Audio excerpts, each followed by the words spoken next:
6 choses à savoir sur l'ostéoporose. L'un des problèmes de l'ostéoporose, c'est qu'elle ne présente aucun symptôme important jusqu'à ce qu'elle atteigne un stade avancé et que se produisent des fractures qui nous alertent de sa présence.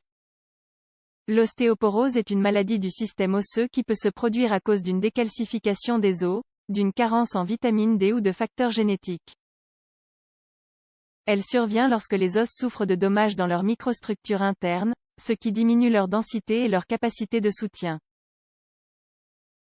C'est la raison pour laquelle le risque de fracture augmente ainsi que des réactions inflammatoires et des douleurs sévères. S'il s'agit bien d'un trouble fréquent au troisième âge, certaines personnes peuvent en souffrir de manière prématurée à cause de lésions ou de mauvaises habitudes qui détériorent les os. Le plus préoccupant, c'est que de nombreuses personnes ignorent à quel point elle peut être grave et, à cause de l'absence de symptômes, ignorent qu'elles en souffrent. C'est pourquoi il est fondamental de connaître toutes les informations à propos de son développement et au cas où vous auriez des facteurs à risque, consultez un médecin. Ci-dessous nous souhaitons partager 6 aspects intéressants que vous devriez connaître, pour votre santé. 1. Les facteurs de risque. L'affaiblissement des os peut être causé par le manque d'absorption du calcium et de la vitamine D, surtout à l'approche de la vieillesse. Une carence en ces nutriments réduit la densité osseuse et, face à des lésions ou des blessures, cela peut provoquer des fractures ou des dommages irréversibles. Cette situation peut survenir à cause de facteurs génétiques, bien qu'ils soient également associés à des changements hormonaux dont on souffre à l'âge adulte. La consommation excessive de tabac et d'alcool influe également sur son développement. La diminution des niveaux d'œstrogène pendant et après la ménopause sont d'autres causes qui y sont liées. Il existe davantage de probabilités d'en souffrir si vous êtes anorexique ou boulimique. 2. Les symptômes. Malheureusement, cette maladie est l'un des ennemis silencieux de l'organisme, car elle ne se manifeste pas avec des symptômes importants jusqu'à ce qu'elle devienne un problème plus grave. Souvent, on la détecte lorsqu'une personne souffre d'une fracture avant de savoir qu'elle n'est atteinte de la maladie. Cette lésion peut également survenir sans avoir reçu aucun coup ni traumatisme significatif.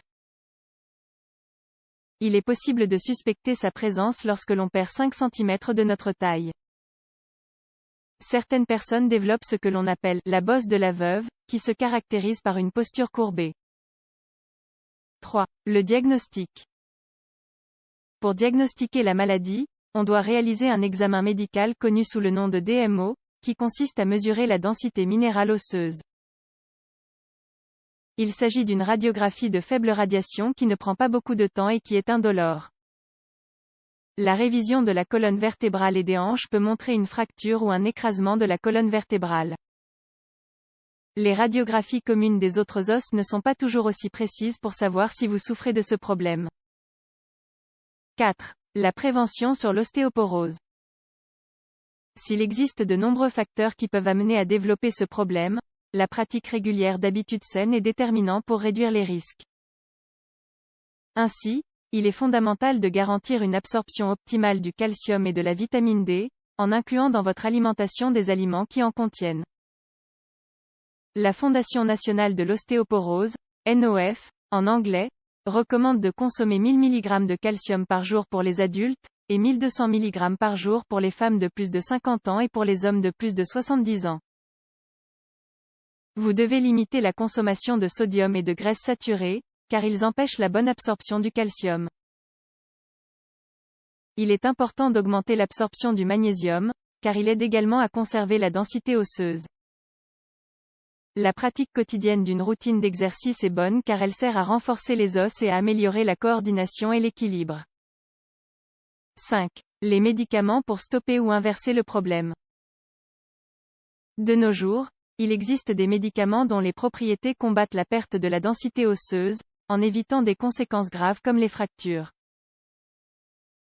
Parmi ces derniers se trouvent les bisphosphonates, dont l'objectif est d'éviter les dommages osseux par l'inactivation de certaines cellules connues comme ostéoclastes, qui ont pour but d'absorber le tissu osseux. Sont également recommandés les compléments en calcium et en vitamine D, surtout lorsque l'absorption des aliments est difficile. Les traitements à base d'œstrogènes aident à prévenir et à combattre la maladie chez les femmes ménopausées. 6. les effets secondaires du traitement sur l'ostéoporose. Même si les médicaments pour le traitement de cette maladie peuvent être efficaces, il est important de savoir que dans la majorité des cas, leur consommation sur du long terme peut provoquer des effets secondaires. Parmi ces effets se trouvent douleurs articulaires et musculaires, dommages œsophagiques, brûlures d'estomac, arythmies et palpitations cardiaques.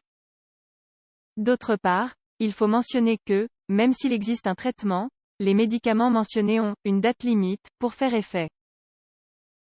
C'est-à-dire que, 3 ans plus tard, vous devez analyser à quel point ils ont été utiles et quels effets négatifs ils ont provoqués.